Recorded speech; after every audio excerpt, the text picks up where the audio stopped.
Вітаю, шановні сябры! Сённяшняя наша тэма паэма «Сымон Музыка» Якуба Коласа. Споўнілася роўна 100 гадоў з другога поўнага выдання. 1925 год у Менску ў дзяржаўным выдавецтве Беларусі выйшла поўнае выданне, якое складаецца з 5 частак паэмы «Сымон Музыка». Таму якраз у гэтым 2025 годзе, 100-гадовы юбілей, ёсць нагода, ёсць магчымасць паразважаць над гэтым творам, над тым кантэкстам, у якім ён быў створаны, над тымі, скажем так, пасланнямі, якія закладваў Якуб Колас у гэтую паэму, у гэты свой твор. Твор вялікі, вялікі не толькі сваім аб'ёмам, хоць і аб'ём вялікі яго, але вялікі сапраўды сваёй мастацкай сілай і ідэйным пасланнем. Антон Луцкевіч пісаў, што калі б Якуб Колас стварыў толькі Сымона Музыку і больш нічога не напісаў, ні да, ні пасля гэтага ён бы ўвайшоў у гісторыю беларускай літаратуры як вялікі паэт.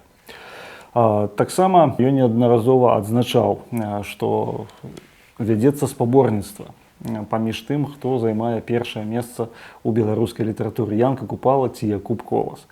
І вось гэта спаборніцтва, яно не можа быць вырашана. Чаму? Паводле Антона Луцкевіча, гэта спаборніцтва, яно паміж творцамі, ввогуле, літаратарамі, песнярамі, пророкамі зусім розных жанраў. То бок яны вельмі не падобны адзін да аднаго. І таму параўноўваць іх вельмі складана. І часам прыхільнасці да таго альбо другога залежаць ад асабістага густу крытыкаў. І таму, вось, канешне, Янку Купалу ён прысвячаў свае крытычныя заўвагі, я маю на ўвазе Антона Луцкевіча, а Якубу Коласу свае. Трошкі пра вось гэта выданне 1925 году. Наш гэта выданне, як я ўжо казаў, складаецца з 5 частак, і яму папярэднічае прадмова. Прадмова, яна апісвае ўвогуле сам працэс стварэння. Гэта, канешне, прыжыццёвае выданне. Безумоўна, сам Якуб Колас працаваў над ім, вычытваў яго, і думаю, што, канешне, ён так ці інакш пазначыў тыя канкрэтныя даты, калі пісалася, як пісалася гэта паэма. Адзначаецца, што яе змест быў распрацаваны аўтарам, ну вось агульны, тэзісны, я так зразумеў, змест быў распрацаваны аўтарам падчас яго знаходжання ў Менскім астрозе, Пішчалаўскім замку, калі Якуб Колас сядзеў у турме. Гэта быў 1911 год. Нагадаю, што патрапіў ён у астрог за удзел у нелегальным беларускім настаўніцкім з'ездзе 1906 году. Тады вось быў такі вялікі беларускі з'езд беларускіх настаўнікаў, якія вырашылі тое, што патрэбна дамагацца навучання на беларускай мове. І якраз быў адным з актывістаў, вось гэтых актыўных удзельнікаў, Кастусь Міцкевіч, вядомы нам як Якуб Колас. У 1908 годзе ён быў арыштаваны ў Вільні, змешчаны ў Менскі астрог, і вось там 3 гады ён правёў. Пасля выхаду з астрогу ён адразу пачаў пісаць. І вось склаліся першыя 2 часткі ўжо до 1912 году. А Якуб Колас у некаторых сваіх успамінах ці ў ліставанні з рэспандэнтамі ён узгадваў, што хацелася б выдаць гэты твор асобнай кнігай, асобным выданнем. У 1917-1918 годах была напісана і 3-я частка. 3-я частка, яна найбольш такая гісторыка-палітычная, можна сказаць, асабліва вось уступ да яе. Была надрукавана некалькімі шыткамі ў выдавецтве «Вольная Беларусь». Была вось такая газета, якая была звязана з урадам Беларускай Народнай Рэспублікі, і вось гэта газета друкавала паэму «Сымон Музыка». У 1923-24 годах была напісана другая рэдакцыя. І яна была таямніча скрадзена. Скрадзена ў тым сэнсе, што, як пісаў сам Якуб Колас, вось ён вяртаўся з Кіславодска ў Менск, і па дарозе яго абакралі. Скралі рукапіс вось другога выдання. І пры тым, што пазней яму патэлефанавалі там з Ростова-на-Доне, з міліцыі, сказалі, што вось знойдзены гэтыя рэчы, нібыта знойдзены і рукапіс, але рукапіс таямніча знік. Таму вось другога выдання ў нас няма, і такая падзея не зламала яго, ён заняўся апрацоўкавай тых чарнавікоў, якія ў яго былі, па памяці узнавіў цалкам да 1925 году поўны тэкст паэмы, і вось у 25 годзе яна выйшла асобнай кнігай, асобным выданнем. Вось такі пакручасты шлях. Ну, калі мы можам казаць, што вось ад першага пляну 1911 год до 1925 году, ну вось 14 гадоў заняла праца над гэтым творам. То тут, канешне, трэба сказаць, што гэта не суцэльная была такая праца, што дзень пры дні вось Якуб Колас сядзеў і пісаў гэты твор, але пастаянна вось быў ён у курсе, так ці інакш ён прадумваў і у рэшце рэшт завяршыў гэтую паэму.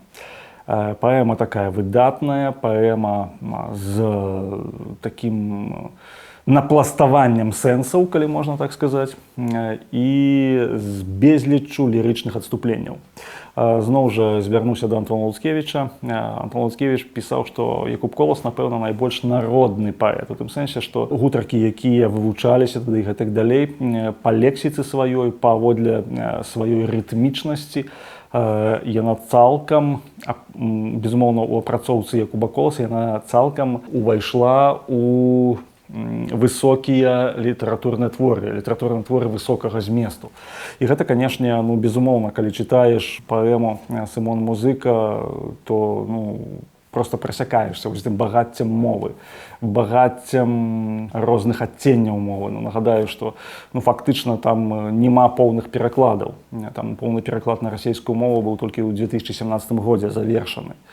І то там рабілі яго там шэраг аўтараў, неяк там зводзілі і гэтак далей. Ёсць частковы пераклад на ангельскую мову, частковы пераклад на балгарскую мову, на чэшскую мову, але гэта толькі часткі гэтай паэмы. Усе перакладчыкі насведчаць, што вельмі складана перакладаць, вельмі складана перадаць вось гэта. Але той перакладчык, які працуе з тэкстам Якуба Коласа, ён проста знаходзіцца ў замілаванні ад беларускай мовы, ад яе пявучасці, мілагучнасці, таго, наколькі аўтар дасканала ёй валодае, наколькі можна дасканала перадаць тую рэчаіснасць, якую перадае нам Якуб Колас. Што датычыцца зместу паэмы. Галоўны герой Сымон Музыка. Гэта хлопчык сялянскай сям'і, які не падобны да сваіх аднагодкаў, вельмі не падобны. Настолькі не падобны, што вось калі мы чытаем першыя часткі гэтай паэмы, то проста Якуб Колас піша, што яго там нават, скажем так, білі аднагодкі за тое, што ён быў вось такім чалавекам, як кажуць, не са свету гэтага. Ён любіў слухаць прыроду, ён любіў жаўрукоў, разумеў вось гукі вясны. І адначасова яму вельмі падабаўся звон на званіцы. Дзесьці была званіца там, ці гэта была царкоўная, ці касцельная. Вось гэты звон, які нагадваў пра мінуўшчыну. І вось у душы гэтага хлопчыка нараджаецца музыка. Музыка, якая пазней выліваецца ў знакамітыя мелодыі на скрыпцы. Ён быў пастушком і вось пасвіў статак разам з дзедам Курылам. Дзед Курыла быў адзіны хіба што ягоны аднавясковец, які яго добра разумеў. На пачатку дзед Курыла зрабіў яму жалейку, пазней перад смерцю перадаў яму сваю скрыпку. І вось на скрыпцы ён настолькі дасканала навучыўся граць, што музыка гэта перамяняла сэрцы людзей. Тут адразу адзначым, што вось у Якуба Коласа, каб адчытаць змест і сэнс ягоных твораў, патрэбна, канешне, быць знаёмым з біблійным тэкстам. Па-першае, што само імя Сымон, і мы ведаем, што гэта Сымон Пётр. Пётр, па якога Ісус сказаў, што ты скала, я паставіў цябе, каб ты пасвіў авечкі мае, каб ты кіраваў царквой. Сымон Пётр, які быў такім набліжаным апосталам да Ісуса Хрыста, безумоўна, вось тут мы можам сказаць, што і Сымон Музыка, вось гэты маленькі хлопчык, які грае і які мяняе сэрцы людзей, вось у нейкім сэнсе ён таксама пачынае вось з гэтага пастушка. Увогуле, прафесія пастуха ў Бібліі, яна вельмі распаўсюджана. Нагадаем, напрыклад, такі знакаміты прыклад, як Майсей. Майсей, які вывеў народ ізраільскі з Егіпта, ён 40 гадоў пасвіў авечак у пустыні Мадыянскай. Сымон Музыка таксама, ён пасвячы статак, ён вучыцца яшчэ больш слухаць унутраны голас, слухаць голас Божы, слухаць прыроду. Ён напаўняецца вось гэтай сілай, якая пазней прывядзе да вялікіх зменаў у грамадстве.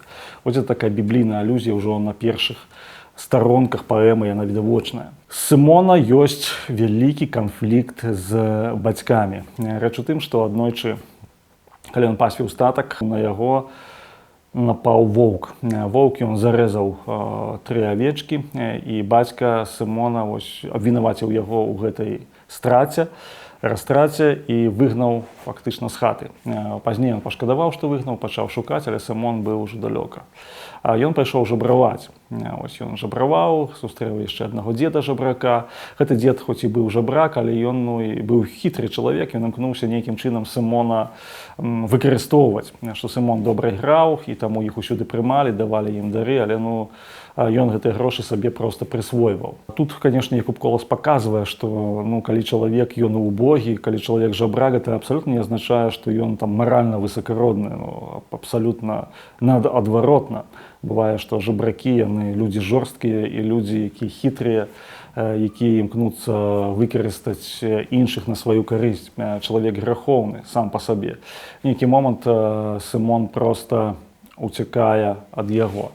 Ён патрапляе ў карчму, такі карчмар Шлёма, які прымае яго да сябе з задавальненнем і кажа, што я забяспечу табе ежу, я забяспечу табе дах над галавой, а ў Сымона няма нічога. Толькі ты будзеш іграць тое, што будзе падабацца наведнікам гэтай карчмы.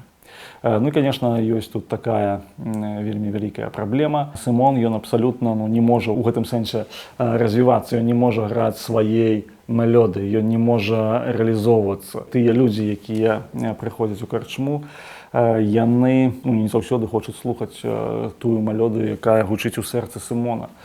А яны проста заглушаюць тое, што гучыць у іх сэрцах гарэлкай ці нейкімі іншымі напоямі, нейкімі іншымі забавамі.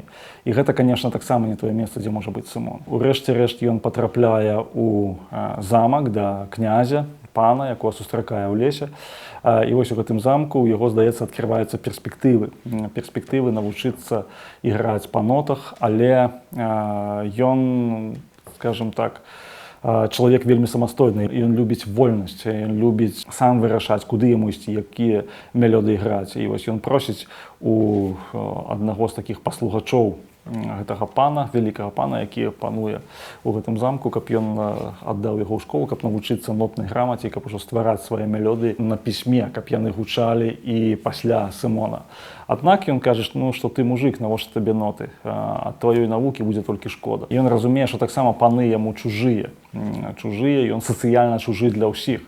Ён чужы для гэтага жабрака, ён чужы для сваіх бацькоў, ён чужы для Шлёмы карчмара, ён чужы для пана, які валодае замкам, які мае эканамічную моц. Але ён блізкі да таго народу, які вакол. І ў гэтым сэнсе, канешне, вельмі вялікае такое цэнтральнае месца займае яго каханне да Ганны. Ганна простая дзяўчынка, з якой ён знаёміцца, калі яны яшчэ вось гэтым першым дзедам з жабраком прыйшлі падчас навальніцы. Яны засталіся ў яе бацькоў уночыць, і вось з Ганнай у яго ёсць такія адносіны. Спачатку такое вось это хлапечае юнацкае каханне, пазней перастаў вялікае каханне. Некалькі разоў перапісваў Якуб Колас вось это канцоўку, то Сымон першапачаткова задумка, што ён гіне, пазней што ён выжывае, пазней вось это Ганна, якая ад разарванага кахання яна страчвае розум, калі да яе там заляцаецца іншы і спрабуе сілай валодаць ёй, здаецца, што яна проста вар'яцее, але прыходзіць Сымон і ён сваёй грой аднаўляе здароўе і сілы Ганны. І вось у апошнім выданні яны разам ідуць у дарогу, у будучыню. Увогуле ёсць такое прысвячэнне у выданні 1925 году. Гэта прысвячэнне беларускай моладзі. Так Якуб Колас напісаў, беларускай моладзі прысвячаецца. Чаму беларускай моладзі? Таму што 1925 год гэта беларусізацыя ў БССР, гэта, здаецца, такія вялікія надзеі, вялікія паэтычныя, пісьменніцкія аб'яднанні, ствараецца новая беларуская літаратура, выдавецтвы, школы беларускія, універсітэты, ёсць педагагічныя вучэльні, там рознага кшталту такі літаратурна-інтэлектуальны працэс ідзе. І, канешне, у гэтым пляне на першым месцы стаіць беларуская моладзь. Якуб Колас ужо на той момант ён не з'яўляецца такім ужо маладым чалавекам, а ён нарадзіўся ў 1882 годзе. Безумоўна, тут больш маладыя людзі, яны вядуць рэй, але ён становіцца ўжо такім класікам. Што датычыцца тых лірычных адступленняў, тых пасланняў, якія закладзены ў паэму «Сымон Музыка». Па-першае, ёсць такі гімн дарозе. Дарога, шлях, пуцявіна, як піша Якуб Колас. Канешне, ён проста кажа, што дарога, калі чалавек выпраўляецца ў дарогу, значыць, ён жывы, значыць, у яго ёсць нейкая мэта, значыць, ёсць натхненне, это беларуская дарога, беларускі шлях, ён проста яго паэтызуе. І толькі ў дарозе Сымон, ён свабодны. Толькі ў дарозе ён можа граць тую мелодыю, якая закладзена самім Богам у ягонае сэрца. Толькі гэтая дарога, якая прывядзе да адраджэння Беларусі. Якуб Колас пісаў такі цэлы гімн роднаму краю.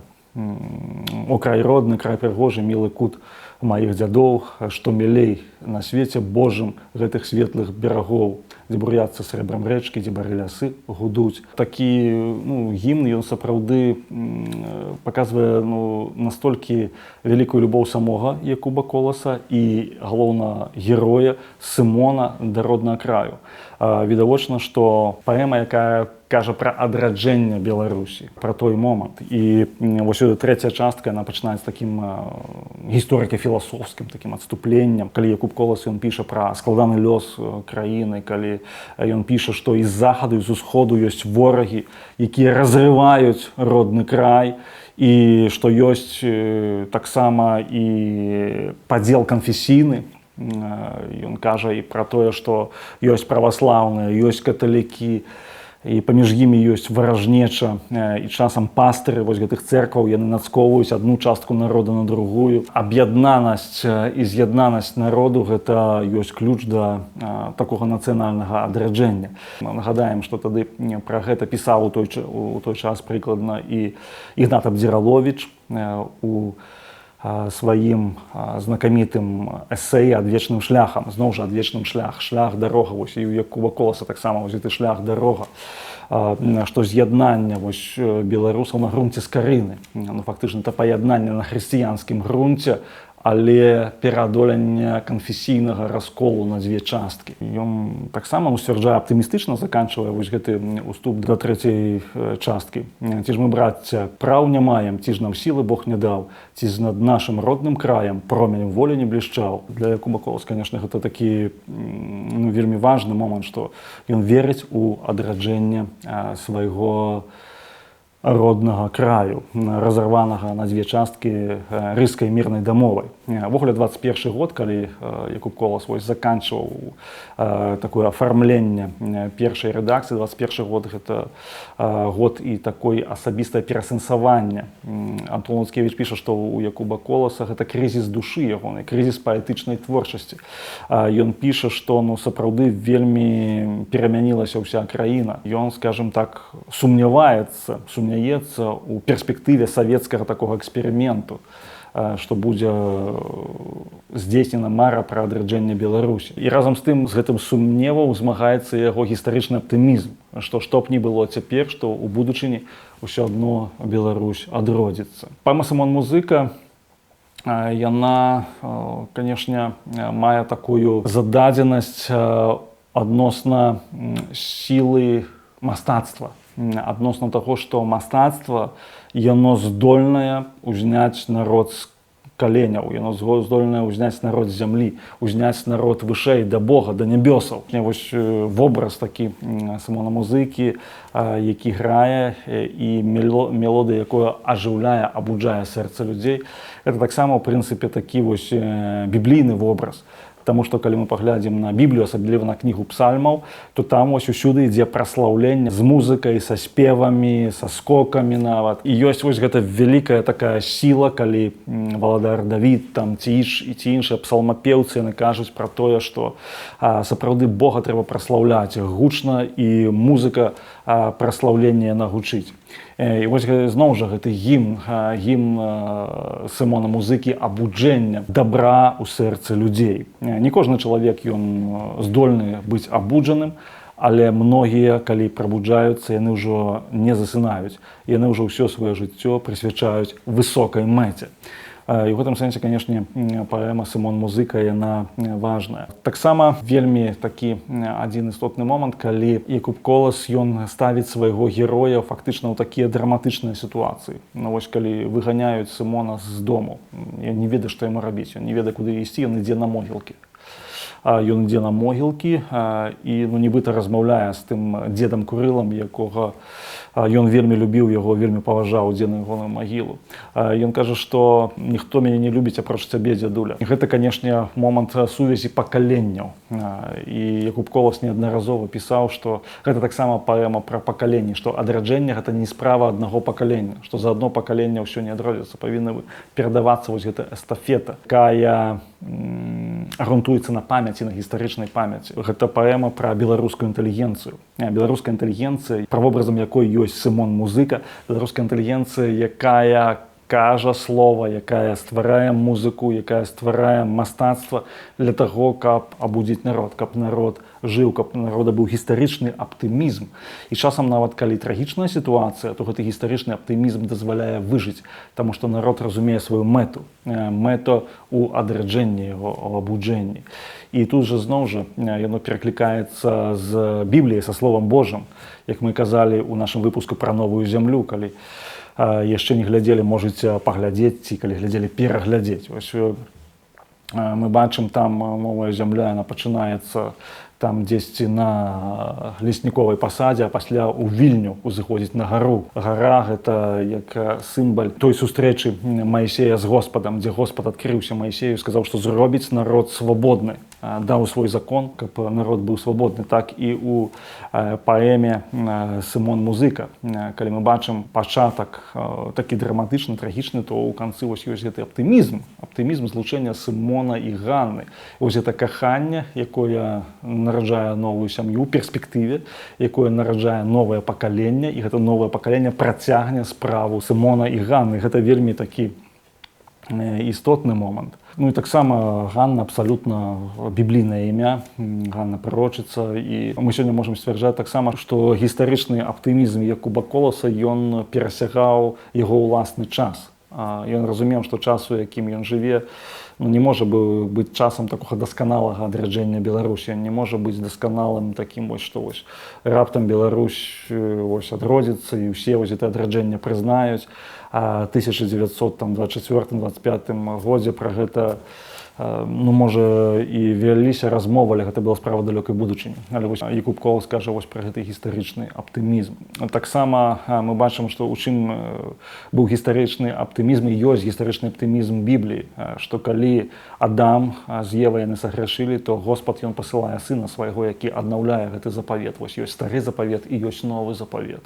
Так і ў жыцці Беларусі вось зноў жа гэта біблійная матрыца, што безумоўна тое, што вось зроблена яно Сымонам, тое, што сустракалася яму у жыцці, яно відавочна, што ён нідзе не знайшоў свайго асяроддзя, але ён знайшоў у самім народзе. У самім народзе і вось будучыня, таму што Сымон застаўся са сваёй місіяй, са сваім пакліканнем, гэта дазволіць пазней таму, каб народ ён узняўся, каб ён адрадзіўся. Таму, канешне, падзея важная, падзея лёсавызначальная. Ёсць спектаклі, былі, прынамсі, спектаклі пастаўленыя паводле гэтай паэмы. Выдатныя спектаклі. Нацыянальны банк выпусціў памятную манету да 100-годдзя паэмы Якуба Коласа «Сымон Музыка». Але самае важнае для нас, мне здаецца, проста перачытаць, прачытаць. Ёсць некалькі рэдакцыяў, лепш за ўсё нават гэтай рэдакцыі параўнаць, як там ішла творчая думка у Якуба Коласа. І тады мы лепш зразумеем саміх сябе, і нам будзе прасцей глядзець у будучыню. Дзякуй за увагу.